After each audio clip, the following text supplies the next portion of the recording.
apologize for that break. And in the headlines, India sees nearly 2 million cases in August. Australian anchor on Chinese TV detained in China. And Saudi king sacks defense officials. Details of these and more after this break. I am Omoye Ogbede.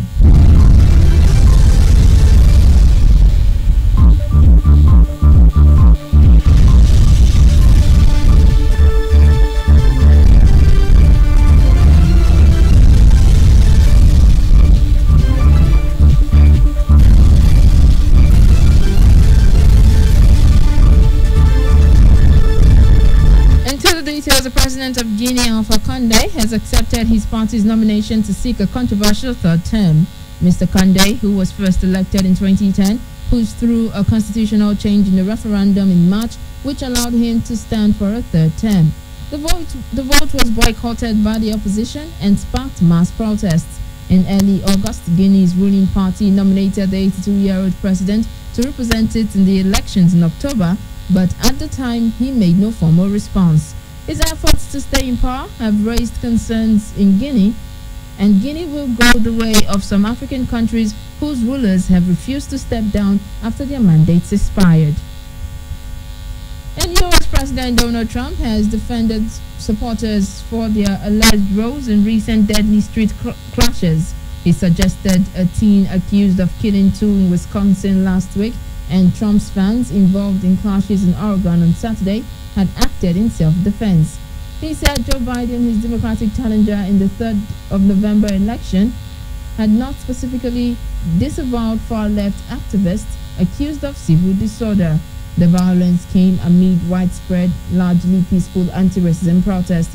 Mr. Biden, leading in opinion polls ahead of the election, has spoken out against violence, accusing Mr. Trump of causing the divisions that have stoked it.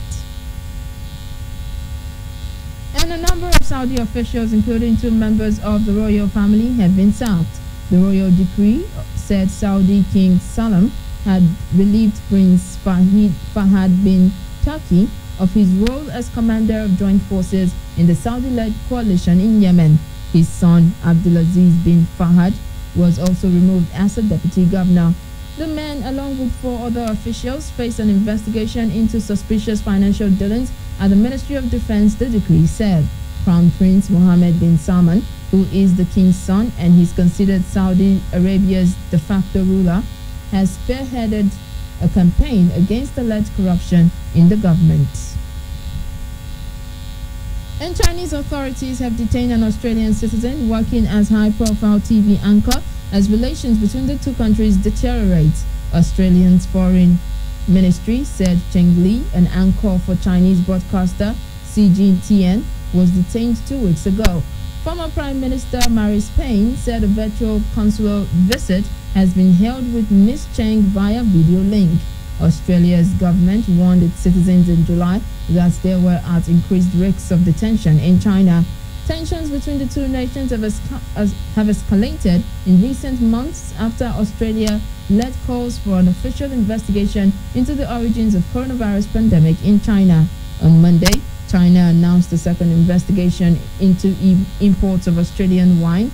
Last week, Australia's federal government said it plans to enact legislation that would allow it to cancel local government deals with foreign countries, a move widely seen as aimed at China.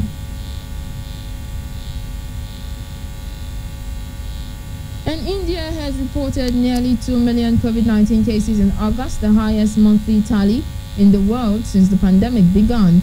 August was also the worst month for fatalities, with 28,000 virus deaths. With 3.6 million confirmed cases, India has the 3rd highest caseload in the world after US and Brazil. The government continues to lift restrictions to try to boost an economy that lost millions of jobs because of a strict lockdown which began in March. In August, India saw an average of 64,000 cases per day, an 84% hike from average daily cases in July, according to official data. This number is the highest in the world. For example, the US, which has the most number of cases, saw 47,000 daily cases on average last month. And that's KUFM's news around the world. But before we go, a quick recap of the headlines.